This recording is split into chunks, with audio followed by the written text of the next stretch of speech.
आप देख रहे हैं इंडिया 29 स्टेट्स न्यूज, बढ़ते हैं न्यूज की तरफ।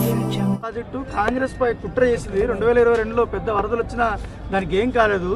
ఎలక్షన్ మూమెంట్లో కొంచెం కుంగింది. ఇప్పుడు చూడండి జలాశయం బాగా నిండింది. దీని వెనక కుట్ర ఉంది అంటున్నాడు ఆయన.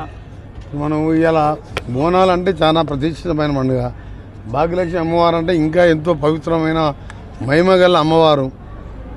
ఈ సమయంలో 9 సీట్లు డిపాయిడ్ 3వ స్థానానికి పోయి 7 సీట్లలో డిపాయిడ్ అయిపోయిన ఆ పార్టీ వర్కింగ్ ప్రెసిడెంట్ అడిగిన సమాధానానికి క్వశ్చన్కు నేను ఆన్సర్ చెప్పే అవసరం అంటావా? 16 సీట్లల్లో పోయింది.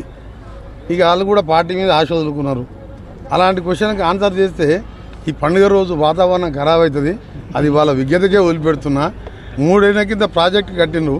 70 ఏళ్ల కింద సాగర్ కడితే ఒక్క గీత పడలేదు. బాక్రానగర్ కడితే ఒకటి గీత పడలేదు. ఇది అందరూ కూడా నిపుణుల కమిటీ నేషనల్ మన ఎన్డీఎస్ఏ వాళ్ళు రిపోర్ట్ ఇచ్చారు. మాకు రిపోర్ట్ క్యాబినెట్ మినిస్టర్లు అందరికీ కూడా మాకు సర్క్యులేట్ చేసాం. ఇప్పుడు తాత్కాలికంగా రిపేర్ చేసిన ఈ ఫ్యూచర్లో ఈ 3 బ్యారేజీలు కూడా ఉంటాయని గ్యారంటీ లేదని చెప్పి రిపోర్ట్ కాపీ కేటీఆర్ గారికి మధ్యాహ్నం ఇంటికి పోయిన తర్వాత కాపీ పంపిస్తాం. అది దేశ విదేశాలకు ఇచ్చిన ఎక్స్పర్ట్ రిపోర్ట్. అది అన్ని తప్పులు చేసి ఇవాళ దేవుని దగ్గర మీ ప్రశ్న కూడా తప్పు. ఆ తప్పు అయిపోయింది. మాది పొరపాటున కట్టాం. కమిషన్ కోసం కట్టామా దేనికోసం కట్టామా పొరపాటు అయిందని చెప్పి తెలంగాణ ప్రజలకు తప్పైందని చెప్పి ఆ 2 లక్షల కోట్లు ఇవాళ గోదావరిలో కలిపినట్టు అయింది. ఆ 2 లక్షల కోట్లు ఉంటే ప్రతి ఒక్కరికి ఇందిరమ్మ ఇల్లు కడుతుంటే ప్రతి ఒక్కరికి ఉపాధి. ఆయన చెప్పిన నిన్న 3116 ఇస్తా అని చెప్పి నిరుద్యోగుల పుస్తకం మేము 3000 అన్నాం. 3116 అన్నాడు.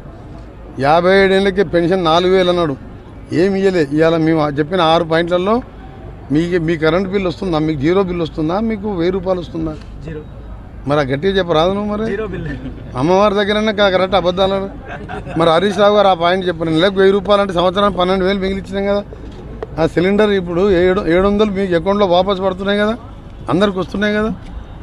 700 అంటే సంవత్సరానికి అదొక 10,000. బస్సులో ఫ్రీ. 70 కోట్ల మంది తిరిగిన బస్సులో.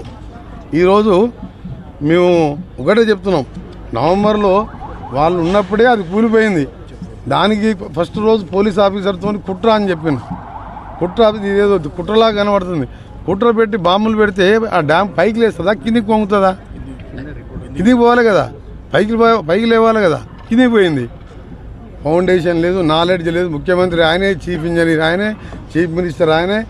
ఆయనకు ఎవరు సలహాలు లేరు. మనకేందంటే పాపం తగులుతుంది. వాళ్ళ దేవుని దగ్గర ఎక్కువ మాట్లాడితే వాళ్ళని తిరితే. India 29 States News. Please support my channel, like, share and subscribe my channel.